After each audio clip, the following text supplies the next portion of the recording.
Hey, welcome to Clive Barker Podcast, episode 54. This was the comic book series Pinhead. It's a 6-part series that's kind of a spin-off of the regular Clive Barker, the regular Clive Barker's Hellraiser comic series. There were only 6 issues, and I kind of thought it was funny to name it Pinhead, because that's always been kind of a diminutive term, I guess, for that character who doesn't really have an established name.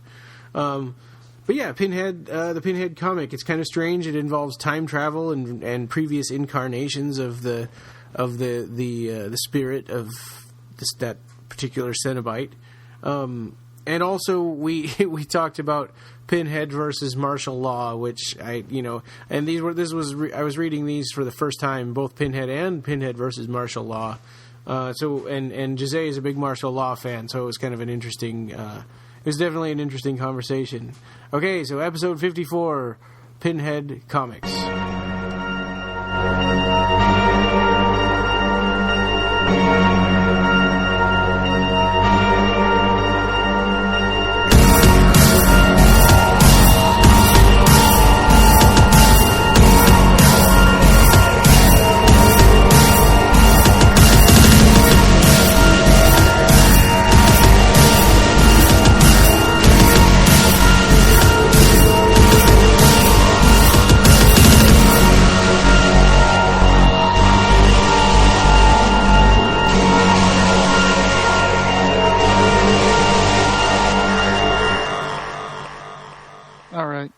Welcome to the Clive Barker Podcast.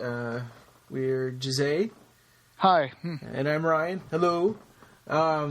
So, Clive Barker News, actually, there's been quite a bit of stuff coming off of Facebook and Revelations. Yeah. The first thing is Clive Barker has new art representation from a company called Century Guild, which sounds like it's a Los Angeles gallery. Okay. And they're having an event on October 19th through November 2nd. Wonderful. Yeah. I remember when he used to be. I have some catalogs from the Burt Green Gallery, which was at a time when he was doing a lot of shows there. Yeah. So there. Another one, Clive. This is not really news exactly, but it's interesting. Clive Barker posted on Facebook that there was a 90-minute animatic of The Thief of Always that they worked on for 2 years. And they even had a temporary score for it. And that was him and Bernard Rose, right? Right, and the temp score was Jerry Goldsmith music. Yeah. Yeah. Who did, like, Aliens, I think, and... he did a lot of stuff. You just put his name on Google, you'll find a bunch of movies that he worked on. He's a huge, composer. Yeah. So he says it was frustrating because even in the relatively raw form, the film was surprisingly moving, especially Harvey's return home after half a lifetime and the liberation of all the children from their imprisonment in the lake. So that's really interesting and kind of sad that it got that far. It was surprising for everybody. I think even David was surprised to learn how far along that was. We all thought it was just kind of in the planning stage and that it didn't get past that. Well, it depends on what the definition of animatic is in this case. I mean, if it's just like a what do you call it? Moving storyboards. Kind of storyboards, yeah. If it's just like storyboards with music on it, and it's like a little, here and there, I guess, but yeah, it would have been great to even just to see that would be interesting. But of course, these things never come out because they're not fit for public consumption. People would be like, "Oh, this is terrible," Yeah. But fans would be like gobbling that up. Yeah. Maybe someday that'll be an extra on a Blu-ray of the of A Thief of Always that gets released. Yeah. When it comes out, maybe they'll have. I've seen DVDs that have that kind of stuff, like, hey, moving storyboards on extras. That's always fun to see, especially scenes that never made it to the movie, and they have like the animatic sequence. That's cool. And Clive Barker also had some Scarlet Gospels news. He says by Friday, which as we're recording this, that's today. The publishers of the Scarlet Gospels will be announced. following an informal auction. As soon as I'm allowed to speak on the subject, you'll be the first to know who will be publishing the novel and when it will be available. I'm very excited. I haven't written in the persona of a hell priest known as Pinhead for a very long time, and I think I can say that I have never had the chance to tell so epic a story about him, nor one in which he and the world of humankind have so much to lose. And the character of Harry D'Amour to the mix, and this becomes a narrative that is truly driven by a war of primal forces. A war in which heaven offers good men scant protection and hell offers its agents even less. So that was kind of a cool teaser about the Scarlet Gospels, and so I didn't see any news about who the publisher was today. Did you? No, I haven't. No. Not yet. There was something else that came up today. There was a thread where, what was it? He had posted something. Oh, it was something about that in 18 months, a lot of these books will be released. Mm-hmm. And then there was a guy that said that wasn't really Clive Barker, that it was a fake.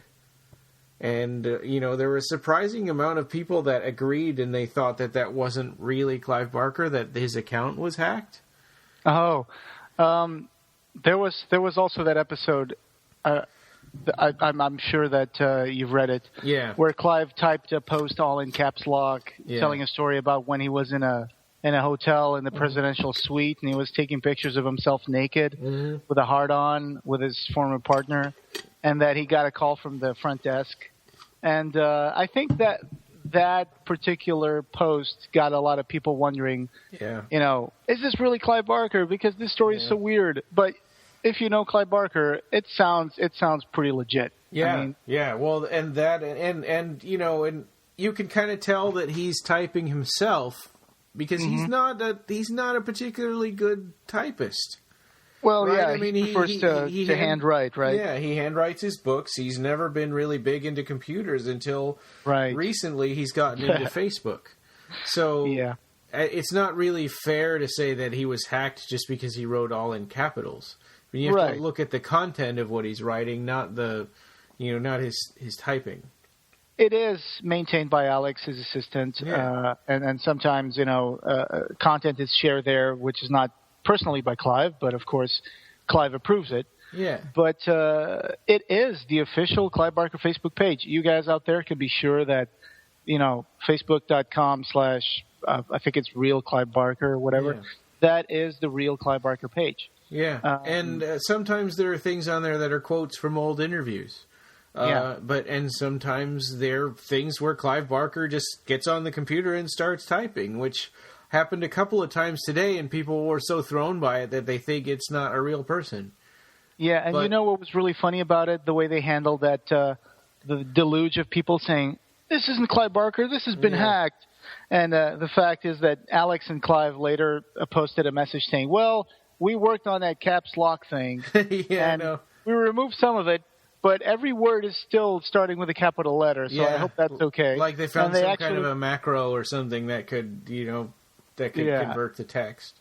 And they actually just retyped the whole message again, but every single letter was capitalized. Every single word was capitalized, which was funny. I thought that was a great sense of humor, a great thing to deal with it. But yeah, it was funny. So that story, and then the next one about saying that in 18 months he would have a whole bunch of stories done, and some guy said, well, if anybody knows Clive Barker, he writes really slowly, so that's not true. And it's like, no, what happens is we have ebbs and flows. So we have a long period where not a lot happens, and then suddenly everything comes out at once. And don't forget that Clive Barker has written some stuff, especially short stories. He's got some short stories ready for years. Yeah. He just never got a reason to publish them or a volume that he could publish it on. Yeah. And now stuff like Chiliad, a meditation, and help me out here. Whether it's Tortured Souls and stuff like that. Scarlet Gospels. Small publishers who are interested in publishing these things. So now he's trying to get these things out there. Yeah. So, for example, Tortured Souls, you can read it on one of two ways. You can either buy the whole toys which you have to find the toys in the box with a little comic, not comic, but a little story. Or you go on the internet, you Google it, and you find a text file of it because it's out there. Someone compiled all the things, but you don't even know how accurate that is. Yeah. So that's the only way you can read the Tortured Souls. Yeah. So, I mean, in 18 months is a long time from now. That's 2015, right? I mean... Right, yes. So, yeah, it's not unheard of that there'll be 4 or 5 books done in that time because there's some of them kind of ready to go. Yeah. So, whatever. I don't, I'm actually working on I believe it, I believe it. I think that Clive, if he has managed to secure publishers for these stories, that they're coming out, because there's a bunch of little things coming out right now. Yeah. So it's not a stretch of the imagination to trust Clive Barker on that. And I'm anxious to see who publishes the Scarlet Gospels. I mean, and if he's not contracted with HarperCollins for these books anymore, then that's their loss. And adult fiction. I'll be happy to see who ends up picking it up. Yeah, well, it says here that by Friday the publishers of Scarlet Gospels will be announced, following an informal auction, like you just said.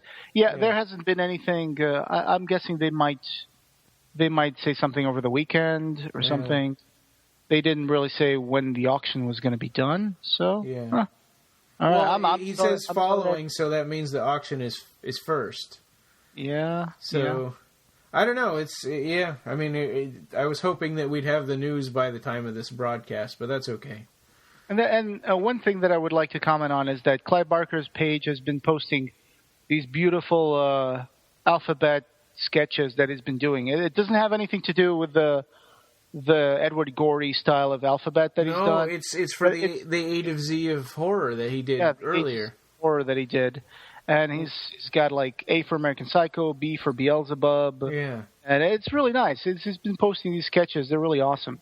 Yeah, and I don't think those were in the actual book, Clive Barker's A to Z of horror. I can't remember. I've only leafed through the book. I don't own it yet. Oh, I do. I could. I suppose I could just go grab it. Just leaf through it. See if you can find those. Yeah, they're there. Mm-hmm. Great. Yeah. So it's still a nice way for people who don't have the A to Z of horror to be able to look at those sketches, because they look like they're done like in just 5 minutes, but they're so perfect sometimes. It's just how easily he can knock those things out. And it's that kind of inkblot style of, I mean, not the symmetrical ones, but that ink. It's brush and paint. Yeah. Yeah. Really cool. The next thing is Aberrat 4. He changed the title. This is the third time, right, that he's changed the title of... I think so. It was A Dynasty of Dreamers. Yes. And then it was... The Price of Dreams. The Price of Dreams, and now it's Cry Rising. Yeah, Cry or Cree or whatever. Yeah. I looked it up, and in the Beautiful Moment website, which is the kiddie section of Revelations, clivebarker.info. Kiddie section? Well, that's true. That's I know what it is. It's funny. He says he mentions Cree, and here's what he has to say about Cree. I have a new character's name from Aberrat that I want to share with you. Prayer Cree. He is a representative on Earth of the Nephori. I shouldn't say on Earth, I mean in our dimension, right? Which is both Aberratian and terrestrial. Yeah. Although you say it's another dimension, I'm not sure that it is. The ships that ply their trade between the hereafter, it's like there's a door that we don't quite see that they're able to access. But Prior Cree, he is, oh boy, a villain. Yes, a new level of villainy. So, you get the feeling that the Nephiri are something horrible that are just waiting beyond sort of the curtain of the world. Yeah, they're kind of like Yadu Ouroboros. Yeah, exactly. Or the Inovo, the Oviates, I guess in Imagica. Yeah, except the Oviates I always thought of them as like these contained creatures that could never do anything except only when you pass through their kingdom. That's true. They're not exactly the type. They're not the things that are waiting on beyond the world, trying to get in. They're more like broken, mangled things that like roaches, like interdimensional roaches. Yeah. They just stay there in that little nook between dimensions. And it's interesting because if you read The Beautiful Moment, it says here, what's going to happen in the final 2 books of Abarat? And here it says, Clive has told us that the final book might be well called The Eternal, but he's still thinking about that one. And now I think that the provisional title for that volume is Until the End of Time. So he says here, as the book progresses, Candy assembles a circle of allies, uncovering a plot to blot out the sun, moon, and stars, and achieve a condition of permanent midnight. Were this to happen, then a great number of creatures that would never dare to venture into the land in the light would be free to emerge from the Sea of Isabella and would wreak havoc on the islands. Well, that's the plot of the 3rd book. I mean, that happens. Oh, yeah. All right. Because I haven't really read the 3rd book through yet. I got this thing where I decided that I'll wait until the 5 books are out, and then I'll read the whole thing back to back. I couldn't wait. I mean, I still do it anyway. I still read them back to back anyway, but I also read them when they come out. Yeah, because I would have to go back to like book 2 and book 3, and then book 4 comes out. I have to go back. So I think I'm going to wait until I have the full immersion. Wow. Read 1, 2, 3, 4, 5. Who knows how long that's going to take? It'll be at least 5 years from now. Yeah. Well, let's see. I think Clive is pushing to launch book 4 like in 2013, right? I think it'll be close. Sorry, I mean 2014. Yeah, maybe 2014. Yeah. That's what I thought you said. Yeah, that's right. And right. It'll be close, but even if I think Clive could probably knock out. This is just me talking, but I think Clive has been working also on number 5. So I think he could probably knock that one out on 2016. Hopefully. I don't know. Let's see. Yeah, maybe. I have no idea. That would be cool. It would be great. It would be super cool. Well, and next year is going to be huge. I mean, I think that we're going to have our work cut out for us because of all those things coming out. Yeah, poor wallet is going to be empty for a while. I know. We're going to have to get all these things. Yeah. I mean, I'd like to I'd just like to mention here that I've got the fiddleback.org Clive Barker Cabal and Other Annotations, the 300 copy limited edition. It's really nice. I know yours is on the way. No, mine just arrived today. Oh, really? Yep. Awesome. Yep, I'm number 92, and then it says F underneath, and I don't know what the letters are for. I don't know either. Mine also says 84, and it has the letter F. So, no. We should ask the guys at Fiddleback. I know it doesn't stand for free. No, it doesn't. Although they're only $40, which for a 300 limited edition print run is not a bad price. I guess it's F for 40 then. Yeah, maybe. So, and it's awesome because it's got these sections, these wonderful sections here. It's got a publisher's note, and then the contents is prefacing by Eugene Thacker, Inherent Satanism by Peter H. Gilmore of the Church of Satan. Yeah. Briefly on Queer Identity by John McManus. A History by Phil and Sarah Stokes. A Gentler by Nicholas Vince. And Sons of the Free by Mark Miller, who's written Hellraiser and is now working on Next Testament with Clive Barker. I only looked at it for like 30 seconds because I didn't really have time tonight, but right. I was really interested in reading the annotations and, especially the Phil and Sarah one. One thing that kind of bugged me opening it up is it looks like the print is too close to the upper and lower margins. Yeah, I noticed that too. Like the page numbers are really low. Yeah. And, I have minor issues with the printing too, but, But, and then, you were telling me that you only had like half an hour, 30 seconds to look it through.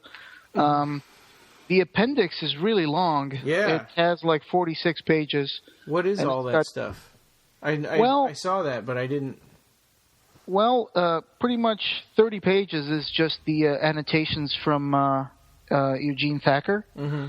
And then there's Clive Barker on Masks, Monsters, and the Cabal sketches, and a Nightbreed bestiary of sorts. Yeah. And that's those ink blot things that he did. Yeah. So that's what I was wondering. Are those meant to be mixed in with the story, like in the chapter headings, or are they meant to be just stuck all at the end? Yes. In the UK, they open up each chapter. Okay. Yeah, that's what I was asking before. Yeah. It looks really nice. And okay. Yeah, so that's really cool. I'm looking forward to spending a little bit more time with that. But honestly, I got home before Jennifer, and so I wanted to throw all the wrappings away and put it up on the shelf before she saw that I bought something. So we're still trying to get caught up on finances and stuff. Still, about the Aberrat 4 announcement, Clive Barker also shared a little. I don't know if you had this poem. Yeah, that's the poem. He shared a poem. The poem is a kind of magical invocation offered to the force behind all Aberratian. Do I say Aberratian or Aberration? I think it's Aberration, but I don't know for sure. Okay. Aberration magic, the prayer creed. Mm-hmm. And it says, come away, where there is a ladder of gold, twixt earth and sky. Come night, come day, there our dreams will never grow old, nor will we die. Only come away, in the name of love, away. I think it's best spoken aloud. My love to you all, Clive. I think that last part is not from the poem. Oh, yeah. It's just Clive saying bye, but that's a neat poem. Yeah, and it feels kind of, I mean, knowing that that character's a bad guy, it seems kind of like devious and sinister.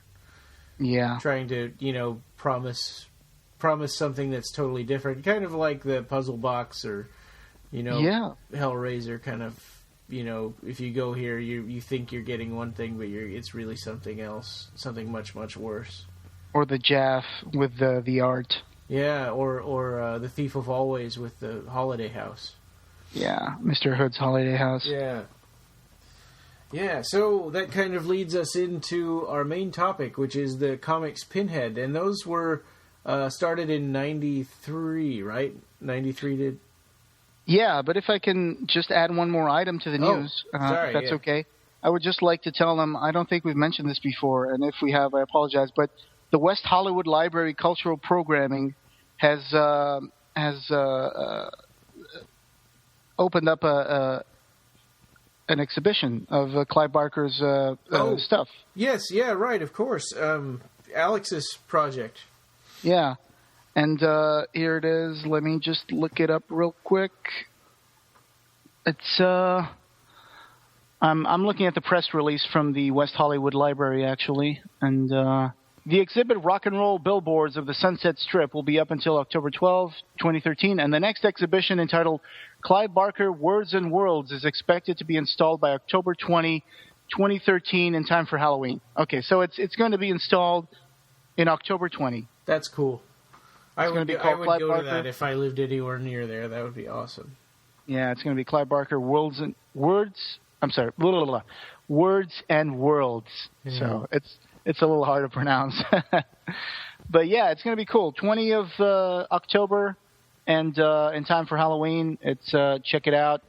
In the words of Joe Bob Briggs, 4 stars. Check it out. West Hollywood Library Cultural Programming. Cool. Yeah. So back to Pinhead. Yeah. So it was 1994, correct? 93. 93. Yeah. So that's the year. December of 93. Yeah, that's the first issue, December of 93. And then then it went on into 94, of course. Yes. So my first year of college is when that happened. So I wasn't really collecting that kind of stuff then. Yeah, mine too. I read these for the first time. Tonight and yesterday. So this is the first time I've read these Pinhead comics. And I've read some Hellraiser comics, but not all of them. And it kind of feels like you're supposed to have read the Hellraiser comics first, and that these are sort of an afterthought or you would be correct. A spin-off. Yeah. Yeah. That's pretty accurate. Yeah, because there are some references and there are some characters who are recurring from the Hellraiser comics from the Marvel Epic imprint. Yeah. So there's a little bit, but I guess they still stand alone by themselves, a little bit. Yeah. So the plot, if I'm getting this right, is I don't know if this is a character that they just invented for this story, but yes, that Pinhead had recruited this fake, sort of like a fake Cenobite. It's like a kid, a child inside of a fake skin of a Cenobite. Yeah, he would be Ludovico Maria Sinistrari. Yeah. Yeah. And that kid was assembling basically a time machine. And we don't really know why Pinhead was making him put that together. Actually, the story is a little more convoluted. because there is a Cenobite called let me see if Orno. Yeah, the Cenobite was called Orno. Mm-hmm. It's a Cenobite that has appeared in other comics, in Hellraiser comics, and he kind of manipulates and creates puzzle guardians from regular humans. Oh. And he sends them out in the world. And in this case, there's a scene on the first Pinhead comic book where we see Orno working on a man, and he's actually designing him not to be a puzzle guardian, but to plant the seed for a baby. Mm. And then he sends this puzzle guardian into the world, and he goes out and I think he has sex with a prostitute, and then he kills himself afterwards, and the prostitute becomes pregnant, and she dies in childbirth, and the baby grows up to be Ludovico Maria Sinistrari, engineered, so to speak, by the Cenobite Orno, mm-hmm. to be a talented inventor, yeah, for Hell. And then he was working on some ropes, and he did some specific kind of knots, and that's when a previous incarnation of Pinhead showed up and brought him to Leviathan's realm, where he was supposed to construct like infernal machines, or in this case, a very specific one. And so he's been working on this thing for over 100 years. Yeah.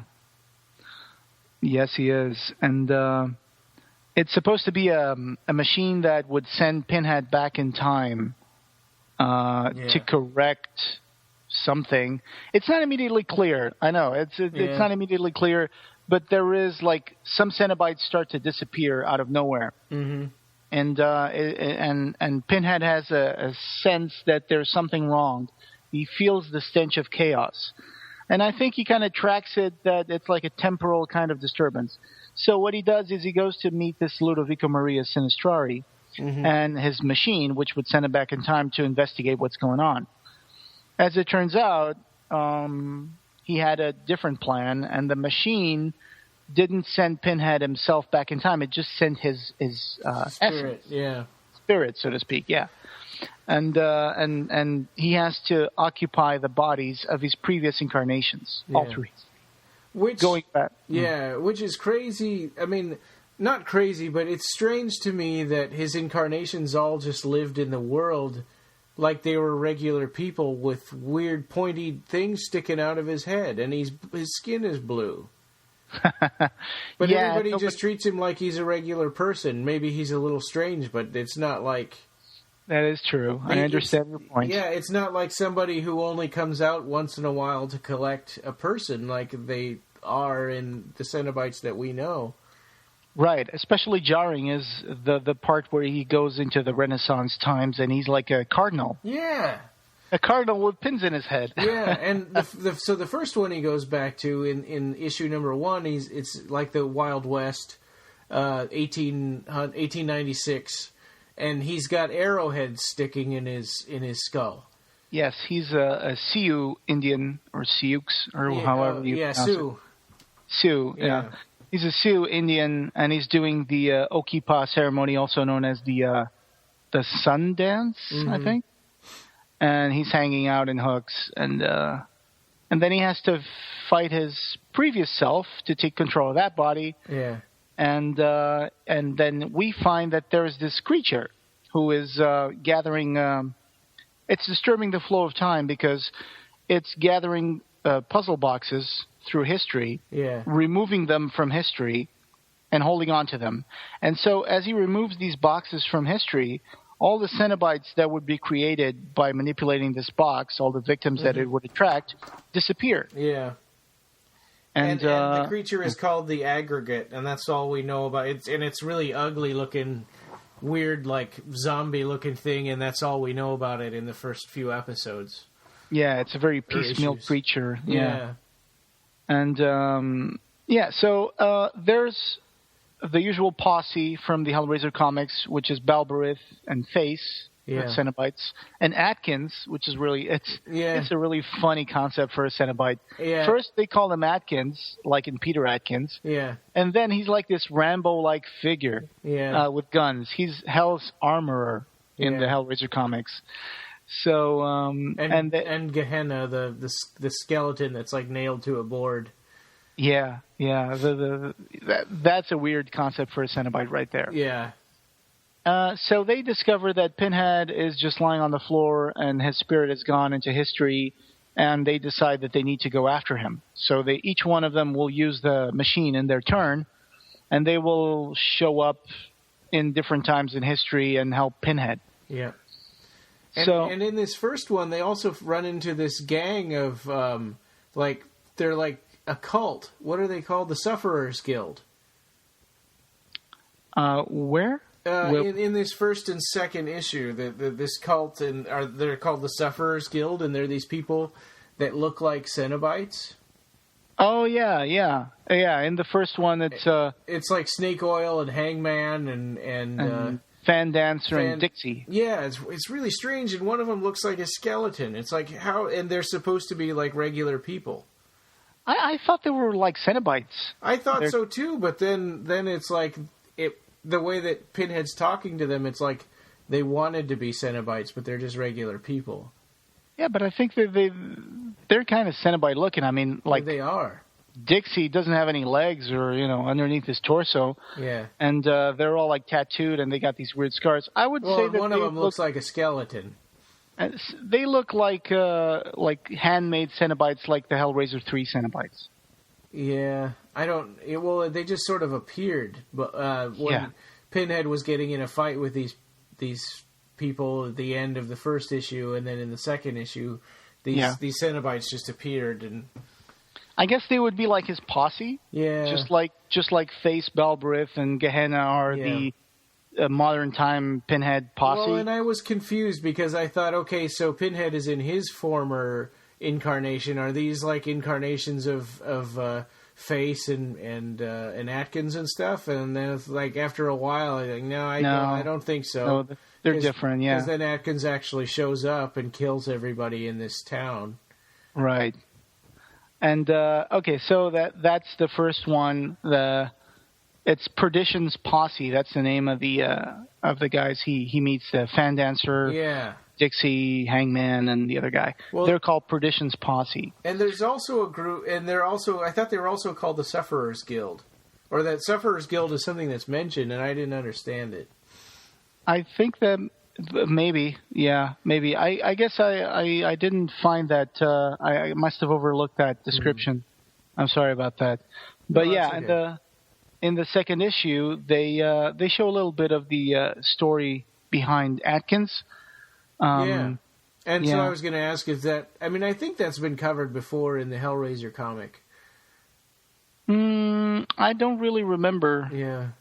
But I need to reread those comics because I've read some of them, but not all of them recently. A Vietnam veteran.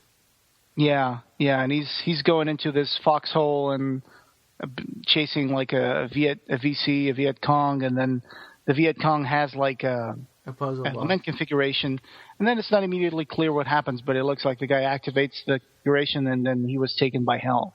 Yeah, which is it's like it wasn't even his fault. He didn't even he didn't even open it. He was just went into this hole, and this guy had the box and opened it in front of him.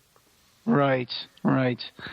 So in the Western period, I think that the configuration that they find is it's a box. It's a box that appears in the early issues of Hellraiser. Mm-hmm.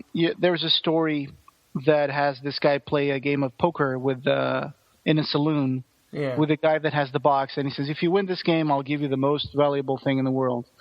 And then the other guy wins the game, and he says, "Well, I said I would give you the most valuable thing on earth, and I shall by taking this box with me." And then he just puts it back in his pocket and walks out. Yeah. And so that's the box that is taken by Aggregate. Yeah. I think. Yeah. That's the box that's taken by Aggregate. He actually steals it from a Puzzle Guardian in its dragon skeletal form. And And you get the feeling that he kind of kills the Puzzle Guardian, but they don't show it. And then he's run over by a train, leaves a few pieces behind, but he moves on in what I like to call the quantum leap. Yeah. He quantum leaps into another point in history, and so does Pinhead. And then the next issue is going to be Pinhead in the Paris, 1728. Yeah, and he's like a cardinal, and he gets called on because there's this group that's acting really weird. Yeah, the Convulsionaries. Yeah. Yeah, they're making miracles, and there's like a woman puking milk. There's another woman putting her face inside a bonfire, and she doesn't get burned. And there's all sorts of like miracles happening, and they don't know what happened. So they called this guy from the Vatican, I guess, to investigate. And it shows up this Richelieu-looking guy with a little Fu Manchu mustache and a little beard. Yeah. And pins in his head, which is really weird because here's the special emissary from the Vatican. It's a dude with pins in his head. Yeah, and his skin is blue. Yeah. So, and have you noticed in this comic book, every time they show Balberith, the Hell's librarian, she always shows up holding up an open book in front of her. Yeah, yeah. Or most of the apparitions that show of her. She's like holding a book open, like, look at my book. It's really funny. And so these convulsionaries, it turns out that these miracles were being caused by a power that emitted from the Pelusi. What's the name of that thing? The Pelusi. It's a configuration made out of lenses, and that's actually what begat the Cenobite Balberith. So, she was a woman whose son was dying, and she couldn't find a way to cure him. But then she started looking into like these arcane things, and she found this configuration of interlocking crystals. It's the Pellucid configuration. And so she got dragged away, but her son was saved, so she didn't mind. Right. And then, of course, Aggregate shows up looking like a bandaged Invisible Man, D'Artagnan. And yeah, but he's kind of fat, like he's this big blobby guy. Yeah, and so Balberith is concerned because if Aggregate takes the Pellucid configuration, one, she will never be able to cure her son, and then two, she'll never become a Cenobite. Yeah. And what happens is that, of course, as would be expected, Aggregate does take the Pellucid configuration. Yeah. But it turns out that the power that was causing all these miracles was due to one of the lenses of the Pellucid configuration was not in the actual artifact. It was around the neck of this priest. Yeah. Who was there in that particular cathedral, and the power from that thing was actually causing all these miracles. And the Aggregate had sort of caused that, right? Was that priest? It was aligned with the Aggregate. Yeah, he was manipulated by him. Yeah. But then at the end, Pinhead explains that the disparity of energies between the configuration and its missing element, that imbalance is what caused your miracles. And it was one of the lenses had been given to this priest by the deacon who created the Pellucid configuration. Yeah. So Aggregate takes this artifact, but it's not complete, and that's going to be very important near the end of the story. And of course, if you haven't read these comics, again, I'm going to say spoiler alert because we will be talking about how it ends. Yeah. And how the issue 2 ends is they show the Maya civilization, and the warrior Topek, which is the third incarnation of Pinhead that we see here. He's in the Mayan times, and it's pretty cool. I really enjoy this one because one of Pinhead's secret names is Zype Totek. Yeah. The Flayed One, a Mayan god called the Flayed One. So and then the artwork kind of varies a little bit in the comics. Yeah. Some of them are the artwork is done by different people, but it's still pretty cool. And at the end of issue 2, or yeah, or 4 actually. Oh, okay. Sorry, yeah, no. So yeah, that lens does get taken, right, and so Balbereth ceases to exist as a Cenobite, and then in the Mayan issue number 4, there's a Pinhead's character is warning this other high priest of a sun god that they're going to be attacked, and he's like, "Oh, my sun god never told me anything about being attacked, and stop talking about it." And Face shows up in this one. Yeah, he shows up, and he's wearing this headgear like a bird. Yeah, and it's really funny. And he tries to infiltrate the other side, right? The side that's going to attack them. Yeah, yeah. Oh no, wait. I'm sorry. He infiltrates because the other priest, not Pinhead, but the other priest wants to take power. He wants to get rid of that Pinhead incarnation because he doesn't like the fact that he knows more than he does, and he gets so he kind of resents him a little bit, and he's got this kind of there is a secret plan that the pit, the water pool where they throw their dead sacrifices in. Yeah. At the bottom of it, it's supposed to. They're supposed to get like Leviathan's black light. Yeah, that's right. And they want to put together this series of kind of golden mirrors that will reflect it, and I don't know, bring about some kind of like configuration. Yeah, and how does the aggregate fit into this one? I can't remember. The aggregate is urging another tribe to go there and kill them all. Yeah, that's right. Yeah, he wants to urge another tribe to go in and destroy the tribe where Pinhead is. And he gave them new fancy weapons like pikes and spears and stuff. Right, right. And so, so immediately, as soon as the other priest manages to get like the attention of his tribe, he goes like, "Hey, the god just told me that we need to kill that priest Pinhead because he's not doing the right thing, and so let's get rid of him." And of course, then there's a whole convoluted story here. This is one of the most confusing issues. It is, yeah, and then these guys talk Face into walking into this dark light from the pool or whatever. Yeah, they ask him to hold one of the mirrors, and afterwards they go like, well, that guy is actually not one of us, so we don't care what happens to him. And he's once that black light comes out, it's going to require some kind of sacrifice, so he's going to be it. And also another thing is that this is the first issue that we see the aggregate looks at his reflection in a metal shield, and he sees like different souls inside him, like speaking to him, like and we find that the aggregate is actually made of several bits and pieces of souls and bodies. Yeah. So there are little bits and pieces that have escaped from Leviathan and formed themselves together into one body. Yeah. And that one body, after a little bit, starts to sort of get a will of its own. Yeah, yeah. He kind of develops his own like mishmash of quilted patch, soul, and he wants to be saved as well. Yeah. But one of the things that also is noticeable across these issues is that for each incarnation of Pinhead that he goes back in history, he becomes more and more emotional. Yeah. So he becomes less and less ordered, and he's cut off from Leviathan. So he kind of has moments where he prays to Leviathan to stay strong and stay away from his emotions, because he will. Yeah.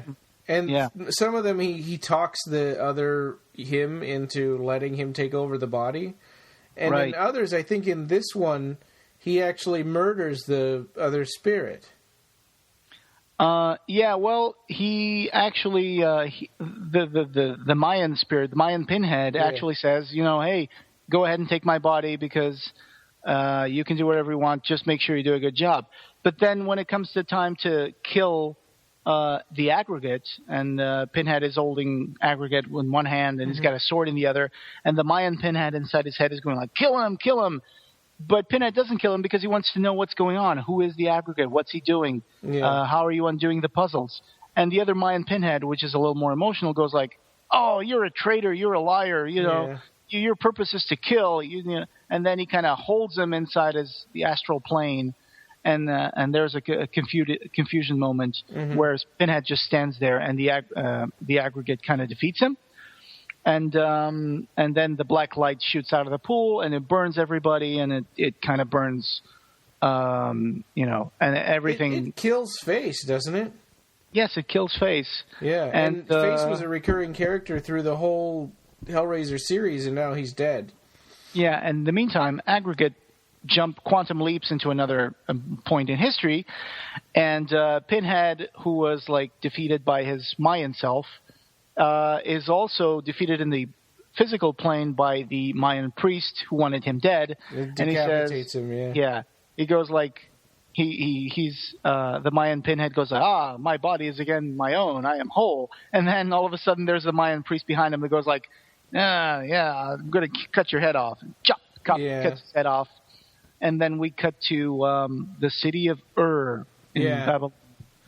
And this is in the Iron Age, I guess. Even though all the metal things in this story are painted gold. Well, they say it's the Bronze Age, and then they introduce iron.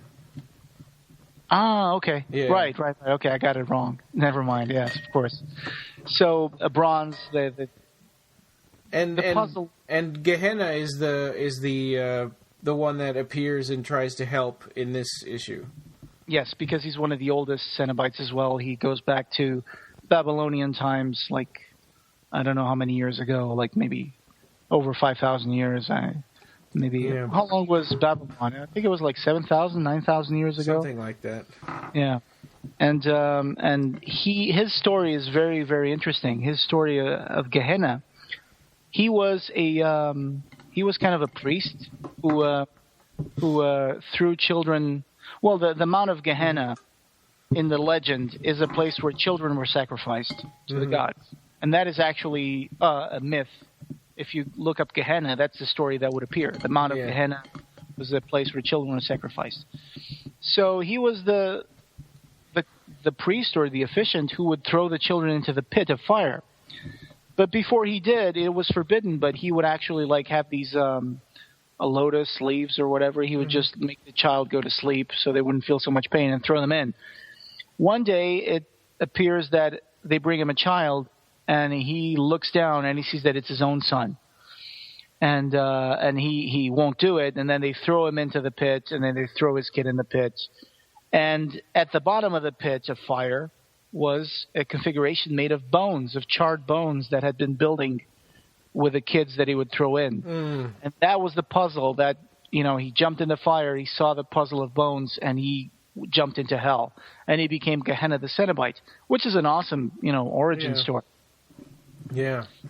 Yeah. And this one, Gehenna is also killed. He's not removed from time like these other ones. He was actually killed. He jumps in the fire to defeat one of the enemies in the story, and he actually gets destroyed. Yeah. Or so it seems. And this one, I call it the Badass Cenobite, because the Badass Pinhead, because he is a huge, muscled, bearded warrior with a huge sword. And this is really funny. Like you mentioned, the Sioux warrior Cenobite had arrowheads stuck to his head. Yeah. The French cardinal had like these ornamented pins. Mayan priest had also pins, but this guy has little tiny swords. Yeah, little bronze daggers stabbing. Yeah, little bronze daggers stacked on his scalp. Yeah, and that's so funny. It looks like a crown of sorts. Actually, it looks kind of like a king thing. But I just thought that was hilarious. And there's a woman that he's sleeping with, and she's trying to manipulate him so that she can, come into power. And she tries to get him to tell a story, and he changes the ending, and she decides that he's weak. And she pulls one of the daggers from out of his head and tries to stab him with it. Yeah. And in this story, Pinhead doesn't even try to reason with his previous self. He just like drowns him in the lake. That's it was this one, not the other one. I confused the two. He just throws him in. It's like, I would have helped you. Yeah. And Pinhead is too violent and emotional, and he's like, oh God, why did I do that? And he's like, Leviathan, please help me. Yeah. I'm getting taken over by emotion and chaos. Yes. And so Inanna, she's the high priestess of and she was his mistress. This Pinhead. Yeah. From the Babylon times, she was his mistress. And then, like you said, he tells a story and she thinks he's weak, so she goes to the Aggregate. And the Aggregate, actually here, the Aggregate is kind of a slave figure. And he promises her that he would tell her a puzzle, an enigma of power, where the metal does not bend, which, of course, is the introduction of iron. Yeah. That's the puzzle for this particular issue, is the Bronze Age becomes the Iron Age, and they melt ore in a furnace, and it becomes iron, I guess. Yeah. Like you said, Gehenna is the Cenobite that appears in this story. He gets destroyed. There's the origin story for Gehenna. Mm-hmm. And it's pretty cool. I really enjoy this issue because it has the story of Gehenna. It has a wonderful moment where Pinhead hugs Gehenna. Yeah. It's a very emotional moment. Yeah. Their skeleton. Kind of touching. Yeah. Like huge badass Pinhead with a beard hugging a skeleton tied to a board. Yeah. So yeah, and it's really cool. And afterwards, of course, this Pinhead is super huge, and he chops up the Aggregate in pieces. He cuts off an arm when they're fighting, and he's like, "I'm gonna carve the secret out of you. I'm gonna find out what you are." And there's a huge splash page where Pinhead is just like sticking his hand into Aggregate's chest. It's awesome. Yeah. And of course, they jump again. And this time they jump to prehistoric times. And it's funny because the opening of the prehistoric issue is, I forgot to say, when Pinhead fights the Aggregate, they're fighting with equal bits of iron because they grabbed the iron ore that was melted and each pulled the iron ore, and it came out in two spiky daggers. They got one of them each. And so that was a puzzle, of course, and then the Aggregate jumps and he has the iron bit. So the prehistoric time is really funny. It's like in the long night of prehistory, structures rise from out of the mud, hesitant and tremulous. And we see these organized piles of bones, and they're like just stuck in the ground. And there was like a femur, then there's like a skull on top. Yeah. And there's a little monkey-like, primate, I guess, primal ancestor. And he's trying to knock down that piece of bone, and a blue hand comes out and just breaks his arm. Yeah. And, of course, it's a giant monkey Pinhead. Yeah. And the monkey Pinhead has little bones stuck in his head. Yeah. Yeah, and he's trying to talk the other self, into letting him take over, and he can't reason with it. It won't even talk or anything. Right. It doesn't even talk because it doesn't have speech. Yeah. And it's like but then and this time he really gets emotional and brutish, and the Aggregate is also this piecemeal creature dressed in fur that looks like a giant Cro-Magnon guy. And he beats Pinhead up because Pinhead can't really control him. And then we see a little bit of hell, what's going on during all of this, as the Aggregate has been stealing the boxes all through history. Hell has been getting emptied out of Cenobites, and Leviathan is losing power. And what he does is he's getting all these souls. He's marching all these souls onto Nexus to eat them, and then Hell wants to rebel because it's like, hey, I didn't want this. I wanted to be a Cenobite.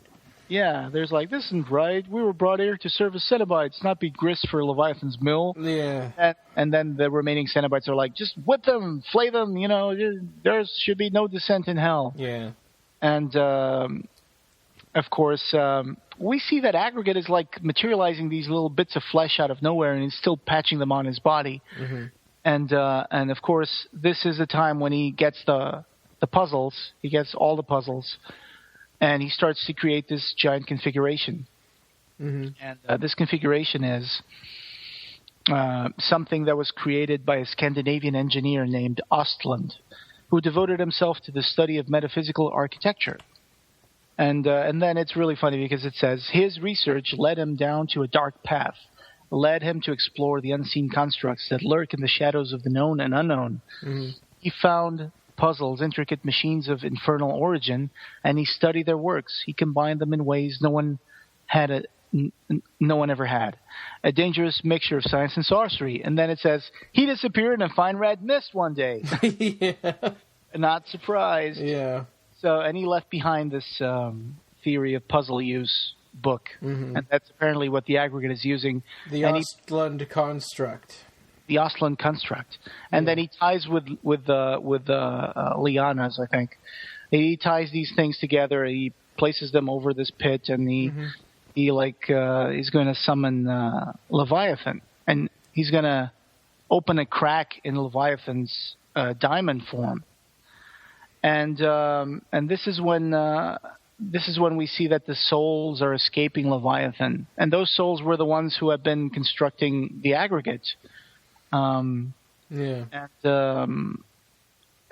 not trying to spoil anything, but so these souls think they're going to be free, and of course, prehistoric Pinhead shows up with the lens, the missing lens of the pellucid configuration. And this time the Aggregate is fighting with itself instead of Pinhead.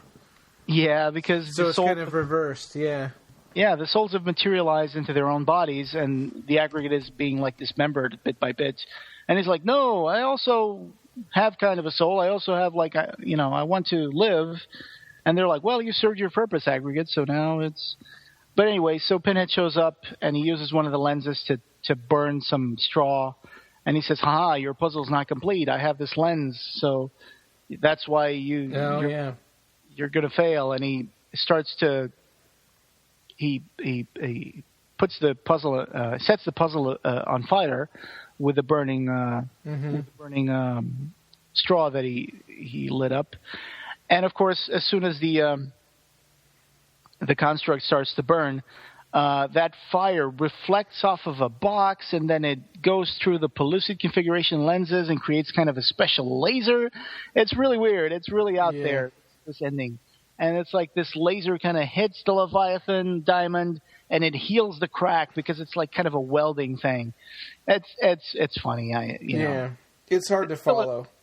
It's still a very fun series. I mean, you probably would be better off if you read the Hellraiser comics, but by itself, it's pretty wild and out there. Yeah. But it's in a fun way.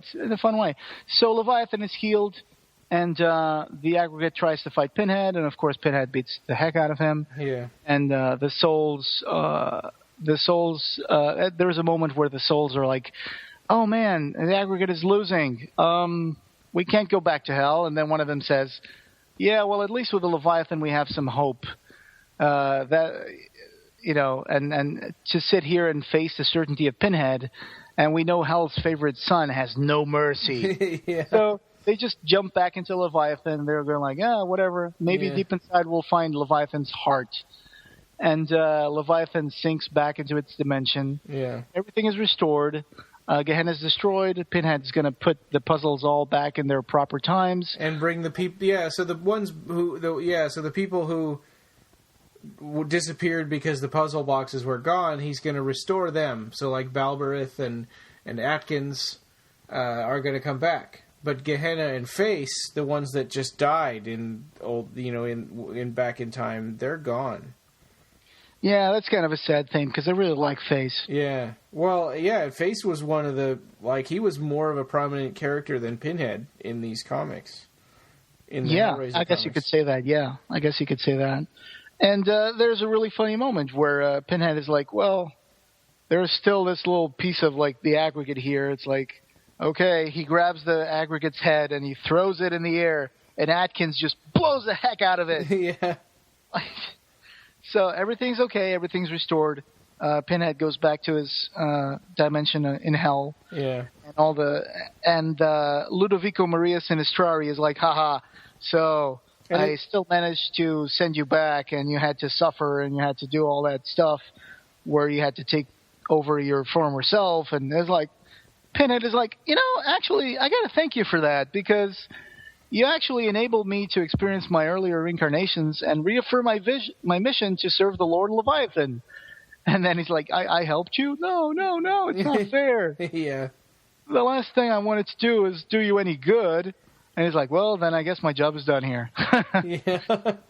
Yeah. And Ludovico Maria Sinistrari at this point is like a bloody pulp that's like grinding in the gears of the machine, because he had to sacrifice himself to the machine. Yeah. So he's like this like Jello kind of thing. Yeah. And then I really like the way the story ends. It says, a final warning to one and all: walk the straight and narrow, kiddies, and steer clear of pins and puzzle boxes. That's all from us in the corner of hell. Yeah. And there's a series of pinups that are really awesome in the final issue. So I do appreciate the fact that they knew that this was going to be a short series from the beginning to the end, and they were able to finish it. Because sometimes in comic series, it seems like they get cut short before they were ready. I guess this was like probably pitched as a miniseries, and they probably had the idea from beginning to end. Yeah. And it could have been a miniseries within the Hellraiser comic, except the Hellraiser comic was over by this point, right? 93, probably. Yeah. I guess the books of the Damned were coming out, maybe. Oh yeah. But the thing is that the guy who wrote this was Daniel Chichester. Mm-hmm. He's a comic book writer, and he wrote stuff like Daredevil and Nick Fury, Agent of S.H.I.E.L.D. And Hellraiser comics too. And the Hellraiser comics, including he was one of the guys who set up the concepts and guidelines for a Marvel comic series. Yeah. He was one of the guys who gathered up with Eric Saltzgaber and Clive Barker and other people who I'm not remembering right now. Yeah. And they came up with that concept with a document of pages that says, okay, this is what hell is. This is what the Cenobites should be. This is how Leviathan should be in the comics. And, we posted like a link to this like on an earlier episode of the podcast once when we were talking about some of the comics. Right. Yeah. So it's really cool. And also, I think some of these books were written by he also partially wrote some of these issues with Eric Saltzgaber, I think. And Eric Saltzgaber is the guy who wrote the Weave World adaptation for a comic book. Right, which is good. Yeah, it's good, yeah. I know that there was a failed project. There's only like 7 pages of it that was done by another artist. The artwork was much, much better than what we got. The artwork was like painted stuff. But what we got was okay as well. It was a good adaptation, story-wise. Yeah. It's kind of like Sandman, the art isn't as important as the story. Yeah, I see. I see what you mean. So then next, if we have time, I think we do. Do you want to talk about the Pinhead versus martial law?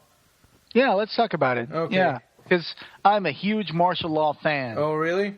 Yes. So I didn't really know who Martial Law was. I'd only heard of him because I had heard of this comic before. So this is the first time of my reading these. I didn't know who. Yeah.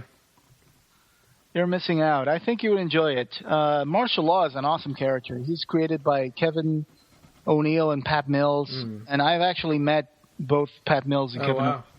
Well, it seemed like this is obviously written as a martial law comic, not really a Pinhead comic. Well, kind of, yeah, kind of. I mean, because it's like Pinhead comes into this crazy martial law world. Yeah, and his voice changes, and he says crazy stuff. He looks different. The other Cenobites are weird, and they could get punched in the face and get shot, and they'll die and stuff. Oh, but I really like the artwork and stuff here. Yeah. I think he comes up with really exciting and wild Cenobite designs. And the superheroes in this comic book are obviously parodies of Marvel and DC superheroes. Oh, yeah. Well, if you look at each page, you will find like 20 different parody things going on in the background. Little things written on the walls. You'll find like a guy who looks like Spider-Man, another guy who looks like the Hulk puking in one of the issues. Yeah, and Batman and Superman and Captain America. And yeah, it's like a dystopian future or a dystopian reality where this guy, Dr. Shock, found a way of creating superheroes. And the first one that he created was this like larger-than-life superhero, like a Superman called Public Enemy. Public Spirit. Yeah. And Public Spirit was, I don't want to start talking about martial law, otherwise you'll have to stop me. But there's a whole bunch of comic books about martial law. Just Google them, and you will find out a lot about this. But martial law hunts superheroes, and he actually hates superheroes. Yeah, even though you get that from these comics because they say it over and over and over again. Yeah, and all the superheroes are pretty much crazy because the procedure that turns them into superheroes also kind of makes them go a little crazy. So it's a world where all these like superheroes are like loose cannons. There's actually a funny martial law issue where it takes place in an insane asylum for superheroes. That's really funny. Huh. That's super funny. Anyway, in this one, he meets this superwoman who's called Supernova. Yeah. We're going to be saying the word super a lot. Yeah.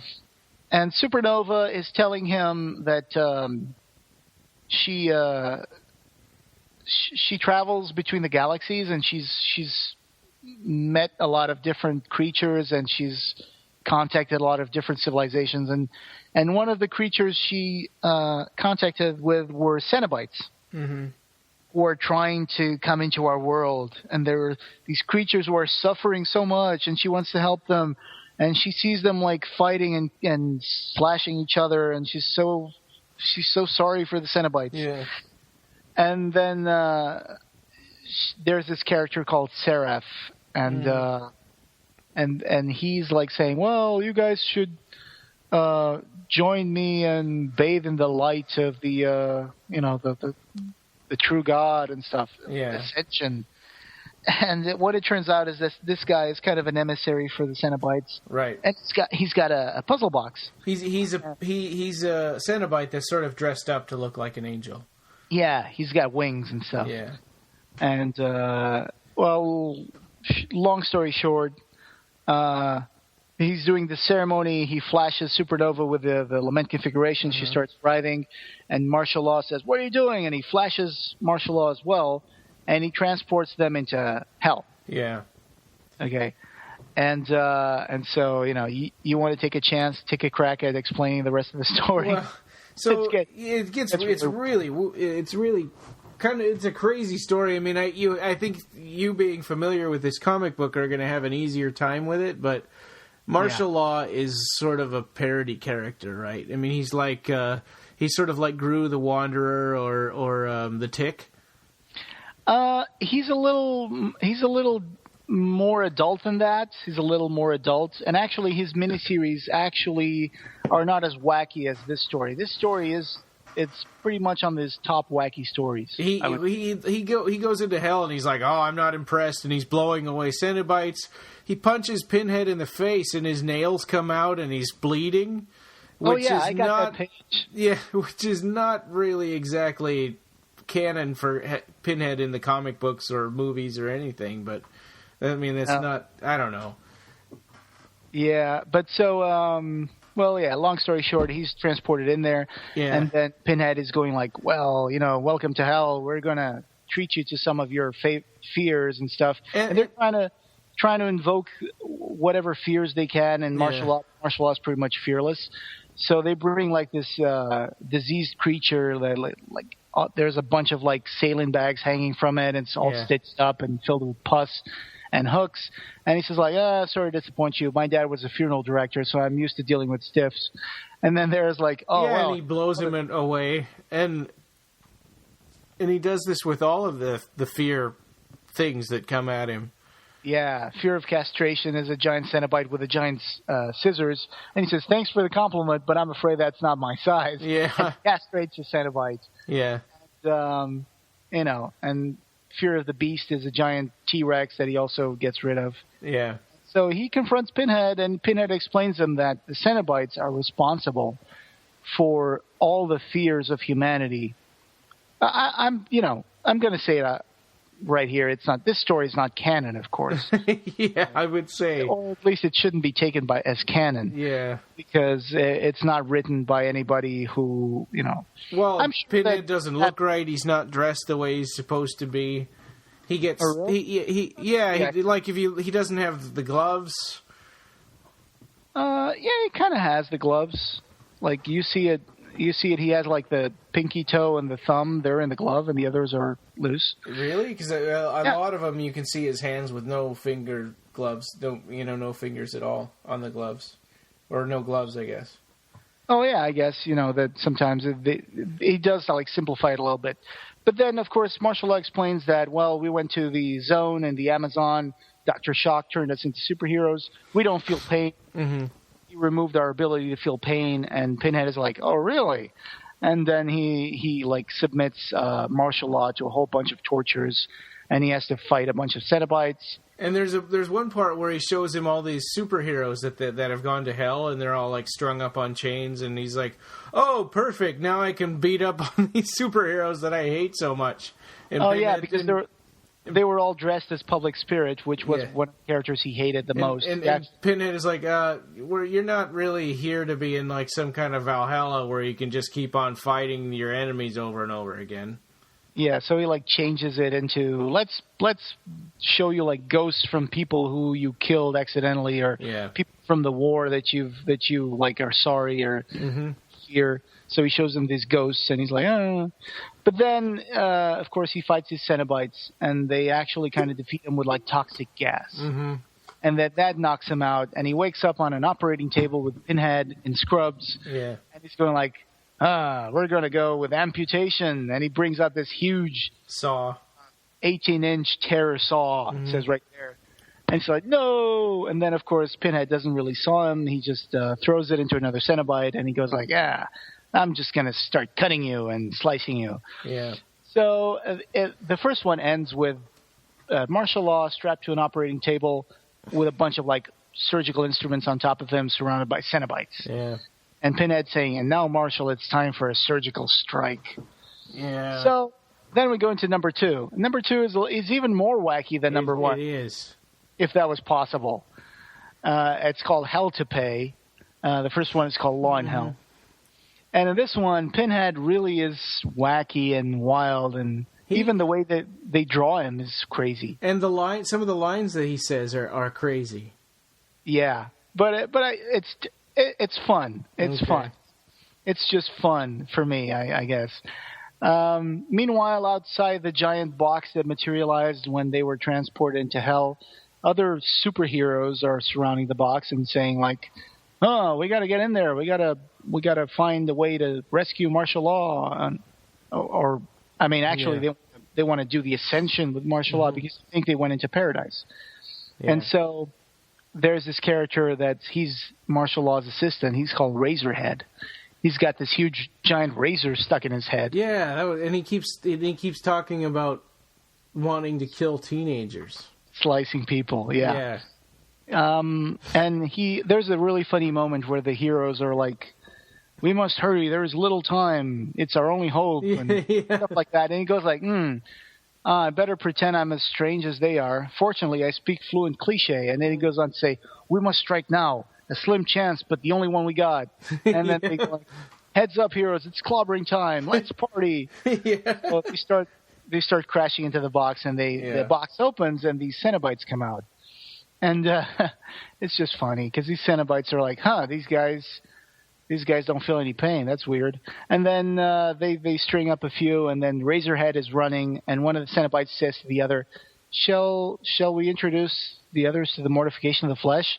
And the other guy says, "No, judging by the appearance of their leader, He's probably a Cenobite from a neighboring hell. Oh, well, far be it from us to spoil his day trip into our domain. Yeah, it's crazy. They're talking about Razorhead, of course. Why does he have a big razor sticking out of his head? Why not? Okay. Well, I thought you would know. Why not? It's just the way it is. I mean, it's crazy. This is just it's just so funny. I mean, it's terribly funny. I mean, if you read one of the comic books from martial law, it's terribly funny. At least for me. I know it's not for everybody, but especially the miniseries that's like 8 or 10 issues where he fights and kills Public Spirit. That's just amazing. That's just one of the best comic books I've ever read. Is this an ongoing series now, or was it a run of comics that are over now? It was a run of comics that is over now. It was in the 90s, okay. And I think there are still occasional graphic novels from martial law that come out, but I'm not entirely sure when was the last time anything came out in the 2000s. I need to look it up though because it's awesome. Pat Mills and Kevin O'Neill actually paired up with Alan Moore, and they started writing stuff like the League of Extraordinary Gentlemen comic book. Okay. So yeah, it's the same artwork. Gotcha. So, so all those superheroes came in. Some of them were getting like mutilated and flayed and killed and stuff, and then the rest of them ran away. And at some point, martial law gets up and shakes hands with Pinhead, and he leaves. And Pinhead just like, oh yeah, you can leave. Yeah, you didn't get why he did that. I'll explain it. Okay, Supernova tells to martial law, well, our only hope to understand Pinhead and try to defeat him is to go check out Akashic record. And then they go into this kind of cathedral, this kind of like. I'm trying to remember the name. The Abbey. Yeah. That where she first made contact with the Cenobites in her dreams, and that's why she knew that that place held the Akashic records. And then they go to this giant, crazy building that's got Leviathan floating above it, and then she says that the records of the Cenobites are inside, and they're actually like these built into the walls, like these crazy walls made with faces and stuff. Yeah. And so they discover the altar where the high priest Akashic record would be, of course, and they flash it, and they see that Pinhead was a World War I officer, and then Pinhead shows up and he says, "Oh, you've opened my Akashic record," because and he explains to them that how he came to be, like the Battle of the Somme.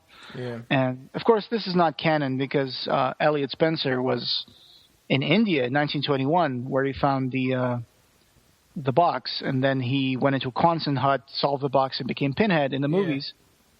And so the story about being in the Battle of the Somme in the First World War is different. But so he tells them how they went out and went into no man's land, and they started charging, and how a lot of his men died. Some were eaten by rats, some got stuck in the mud, some got stuck in wires, the barbed wire. Yeah. And he's the ones that went up over the wall got mowed down with machine guns. Yeah. And so he said that after that, he understood that the only deity that both sides were praying to was Leviathan, and so he became Leviathan. But then again, he goes on to say that all right, so the reason why Pinhead and martial law shake hands is because the superheroes that went into hell show up again, and they're all like they're just being silly. They're like trying to fight, and they're fighting against an army of Cenobitical World War I officers. Yeah. And there's some funny moments where like there's this guy who's just like a giant cape, and he's like, "No shells can destroy me, for I am beyond death." And it's like, blast! My cape's caught in the wire. Yeah. And then there's another guy who's like a giant rock monster, and he's like, "Feel the wrath of," and then they mortar the heck out of him, and he turns into little bits. Yeah. there's another one that says, my I-beams of power will be more than a match for machine gun bullets. And then all of a sudden it's like, oh, poison gas. And then he looks up and he hits a guy with his I-beams, and another guy says, I-beams. Yeah. It's really fun. And so he goes Pinhead says, well, martial law says to Pinhead, look at these guys. These guys call themselves heroes. You guys, the soldiers of World War I, you guys were the true heroes. And so I hunt these guys because they're scum. They're not heroes, And these guys are disgracing the memory of heroes like the soldier that you once were. Okay, gotcha. And so Pinhead goes oh, well, yeah, I guess very interesting. Go with my blessing. And then, he goes we shall revive these heroes for our entertainment on long winter nights. And the nights in hell are eternally long. So they hold those superheroes in there and they are torturing them. Yeah. And they release them. And so Supernova. And Supernova, yeah. And Razorhead, yeah. And so Supernova says to martial law something like, well, I hope now you're going to be a little more positive after, being in hell. I hope you're not going to shoot any more people or hunt any more heroes. And he's like, what do you mean? Yeah. It's like, well, now that you see the true nature of what lies beyond, surely you don't want to be, go to hell again. And he's like, and he's like, she says, choose love. And he says, well, I love my work. I love hunting superheroes. Yeah. I love to hate them. So, and I give them my special treatment. And she's like, well, I guess you're not a very spiritual person. Goodbye. Yeah. And he's like, oh, well. Yeah. That's okay. And then he just jumps in a pool with a bunch of naked super chicks. And he's like, guess I'm just a weapon for hire. Yeah. So, it's very fun. It's hedonistic. Mm-hmm. It's unapologetically rude, crazy, wild. It's a fun ride. Martial hell, Pinhead, law in hell. Yeah. I own a colorist page from this, inked by Steve Buccellotto, who's the colorist. It's really cool. It's the scene where Pinhead headbutts martial law. Oh, yeah, right. That's pretty cool. So what's the deal with martial law? I mean, not being able to feel pain is one thing, but if he's getting all sliced up and getting holes punched in him, that's still doing damage, right? Yeah, but this is they're also super. So they kind of have more, it's like Wolverine, It's like Wolverine has a healing factor, right? So Wolverine can get run over by a car and sliced by a bunch of ninjas and, he'll heal up quickly. They never mention healing factor for martial law, but I always wondered that's kind of like his thing, They've been turned into something more than human. Yeah. So they can stand a lot of punishment. I see. And also, it's just crazy. It's just the way this universe is. Mm-hmm. It's like you don't question why, well, this guy got shot, why isn't he dead? It's like, no, this guy has to be shot by 100 bullets or something. He'll still be walking with a piece of his face missing. It's just the way it is. It's over the top. Okay. Yeah. So, and then, there are characters here who are pretty much just blown away, but then they'll always come back. It's like, even though you've seen them get destroyed and then they just come back again. Like they put some stitches on them and it's like, oh, I'm back. So, really fun stuff. Pinhead, martial law, and the Pinhead Mini-series. Wild and crazy stuff. Yeah. Yeah, I mean, that's pretty much it for this episode. Yeah. We've got a little bit of feedback, not a whole lot. Chris Jones says, this one was a real oddity in the Hellraiser universe. Well worth a read, though. Talking about the Pinhead series. Mm-hmm. Yeah, it's kind of an oddity. I mean, I think it could have even fit as a little mini-series within the Hellraiser comics also, if they'd wanted to. I agree with the point you made. It's a martial law comic, and Pinhead happens to be in it. It's not a Hellraiser comic. Well, no, he's talking about the Pinhead comics, not the martial law ones. Oh, I'm sorry. Yeah. Well, it is kind of an oddity, but it has distinct connections to the Hellraiser comics. Yeah. Very specific references. It even references the Cannons of Pain story made by John Bolton with the the knight who went on the Crusades and he came back. One of the priests in the story that takes place in France in 1790 France or whatever, he's actually it's not clear if he's the baby that appears at the end of the Cannons of Pain story in the Hellraiser comics, or if he's just a descendant from that baby. But there's a reference to that story. There's a reference to the story where the stranger plays a poker game with a cowboy in a saloon, and he has the box. And the characters all come from the Hellraiser comics. So yeah, I think it could have easily, except that the Hellraiser comics format was that they would do little one-off stories, and there were some recurring characters. So this didn't fit in the Hellraiser comic series just because of the format, because it was a continuing story. Oh, they did continuing stories in the Hellraiser comics too. They did a huge story arch that took place in an African country, the South African country, and there was like a huge story arc in the Hellraiser comics. There was also another story arc with the Harrowers, which was pretty much just... Oh, yeah, that's right, I did read that. Yeah, but there's another one which involves like Pinhead getting put on trial and everything, and there was Face and Balbrith and Abagor, and they all try to tip the scale on the South African country that it's falling into chaos, and they have to prevent it. So that's a multiple issue storyline right there. Yeah. Okay. Well then, yeah. The Devil's Brigade, I think that's the name of the storyline. And Angela Edwards Desimone says, "Have 'em all OCD Barker collector here." So yeah, I mean, we can definitely sympathize with that. I think absolutely in our own ways, we're all OCD Barker collectors. Well, not real OCD, but you know. Yeah, otherwise I would have more stuff. I still don't have stuff like the A to Z of horror. Yeah. I don't have Clive Barker Illustrator. I don't have stuff that you have. Yeah. And you don't have stuff that I have. Exactly. So. I don't have movie props.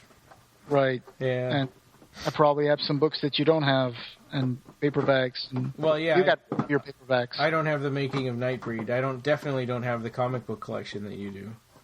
Right. Yeah. One day. Baby steps. It's all out there. It's pretty cheap. David Blair says, "I loved that series," talking about Pinhead. Nick Prohl sent us a message saying, "Randomly search for a Barker podcast, not expecting to find one, and I'm in heaven. As a fellow Obsessed fan, I'm having a blast listening and nerding out. Thanks much for doing it. I've subscribed. Also, awesome collection." So thanks, Nick. Maybe you could leave us a review on iTunes. That would be great, because we could use them. That'll kind of boost us up. I guess he saw our Hangout episode. We should do another one soon. Yeah, and actually, we'd like to do one where other people join in. So, you know, next time we do it, we're going to actually set it up with other people. Yeah, if you have a Google Plus account and you want to be a part of it, just look up Clive Barker Podcast if you have a Gmail account, you pretty much have a Google Plus account. So, you know. Yeah, you pretty much have a default profile, I guess, because now you pretty much set that up so that everyone has one. Yeah. So, get in touch, drop us a line. Yeah, so that's it for feedback and stuff for this episode. This was a good one. I had never read the Pinhead comics or especially the Pinhead versus martial law comics before. Yeah. It was always something that I'll get around to it sometime, and I just hadn't until now. Oh gosh, we have a lot of stuff on comics to talk about in the future. We have Ecto Kid. Oh yeah, the whole Razor Line series, which I have and I have read. We have all of the Nightbreed comics. Hey, here's a question: do you have Ecto Kid Unleashed? Is that a different series? No, that was a single issue that came out years after Ecto Kid. I think I might. I have to look again. Yeah, I got that relatively recently, I guess last year or something, and it was like, oh, I didn't know there was this one, so I got it. Huh? It was cool. Ecto Kid Unleashed. Yeah, and it's amazing how much how different they made Saint Sinner movie from the comic book. You know, Unleashed is another sort of pet peeve title of mine. Yeah, along with Rising or Rise of the. Yeah. Unleashed it's like, because, I mean, realistically, unleashed means that they had a leash on and you're taking it off. Hey, and since we are on the topic, since it's October and we're on the topic of movie titles and it's close to Halloween, have you ever noticed that there's a correlation between the Pink Panther movie titles and the Halloween movie titles? No. Oh, because there is. Let me see. I'll let you know. I found this out when I was watching a video, and it's really funny because it's accurate. It's true. I've checked it. The Halloween movies with Michael Myers. The titles. There's 3 movies that have the same pretty much title as 3 Pink Panther movies. Really? Yes. Let me see if I can find that. Where is the Halloween? It's like there's Curse of the Pink Panther or something like that. And yes. Halloween. Wow. Franchise. Pink Panther, the what is it? The Season of the Witch. Okay, there's the Return, there's the Revenge, and there's the Curse of Michael Myers. And there is the Return of the Pink Panther, the Revenge of the Pink Panther, and the Curse of the Pink Panther. There's no Pink Panther in the Season of the Witch, though. No, there isn't. Yeah. No, there isn't. But it's just funny, I think. Or Pink Panther H2O. Yeah, no. Luckily not. Curse of the Pink Panther. Honestly, I've only seen the first 3 Halloween movies. I've never seen any of those other ones. Oh, you've seen the first 3? Yeah. Oh, gosh. You stopped on the worst one. Well 3 is still a John Carpenter movie, though. I mean, it still has John Carpenter music. Yeah, but there's also music from John Carpenter on other movies that came after. But of course, this is not the Halloween podcast. Well, yeah. So yeah, but yeah. So that was funny. I just wanted to set that aside. That is funny. There was a correlation between the Pink Panther titles and the Halloween titles. Of course, according to somebody, John Carpenter is a terrible director and not nearly as good as Rob Zombie. Oh, snap. Yeah, we had some issues. Yeah. Anyway. Yeah, that's all over now. Yes, it is. Anyway, so any plans for Halloween? No. I had wanted to put together some kind of a Cenobite costume. And I just don't have the money, so we're just going to focus on Joey, I think, for Halloween. Right, taking them out trick-or-treating? Well, probably not yet. He's only 2, and trick-or-treating in Fairbanks is difficult because by then it's really, really cold, so everybody's wearing like a heavy coat over their costume. Oh, gosh. So it doesn't really look that great, and you have to drive them around and take them up to the door. And oh, man, it was 70-something here today, so Jeez. I know, it's 27 centigrade, so that's pretty comfortable. Yeah, by Halloween it could be like -20. Wow. Yeah. Holy moly. Gosh, yeah, that's what you get for living in Alaska. Yep. Yeah. All right. Well, yeah, I got my costume. I'll probably put a picture of it on the podcast blog when it's Halloween. So yeah. Let's see if it works. Cool beans, man. Yeah, it's not Clive Barker inspired, though. I even considered buying that Dark Carnival stuff. But I did that a couple, like 3-4 years ago when the first year that they came out. I got that merman guy with the tattoos. Oh, you did? Yeah. I really like the mask with the 2 faces, but like you, I'm kind of like in a little, money saving period. So yeah, I decided to go crafting. So I ended up. That's a good idea. Yeah, buy a few things and created this kind of magic staff with a giant skeleton hand painted in black. And, I'll post a picture of it. Awesome. Yeah, well, that'll be good to see. And you're going to be going to, Convolution Festival in San Francisco. In November. Burlingame and the Hyatt San Francisco hotel. Oh, okay. And it's gonna be pretty cool. Looking forward to meeting people. I'll be wearing a great T-shirt, and So you'll get to meet Russell and Bobby and Craig Sheffer. Yeah. I wonder if Mark Miller is going to be there. I would think so. He's been to 2 of the 3 that I've been to. I'll ask him on Instagram. He's pretty active there. Yeah.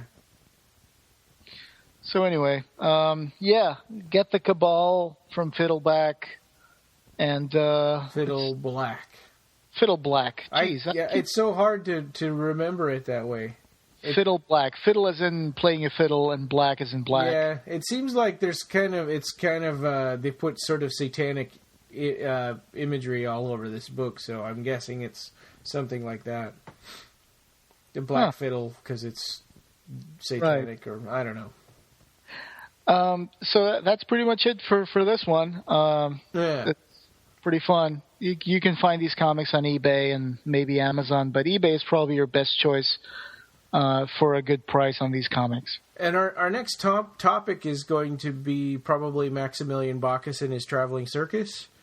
Awesome. But I don't know if we're going to be doing that next or if we'll be doing interviews next, with special guests. So those are always sort of in flux, and we've got a whole bunch of people that we're trying to nail down their schedules. Yeah, I actually just messaged our possible next guest that you know about. Yeah. And can't say because we have to wait. So let's see if we get some kind of reply, and then we will let you know. All right, cool. Well, have a good night. You too. It was fun. Yeah, thanks. All right. Catch you next time. Yeah. Bye-bye. Bye.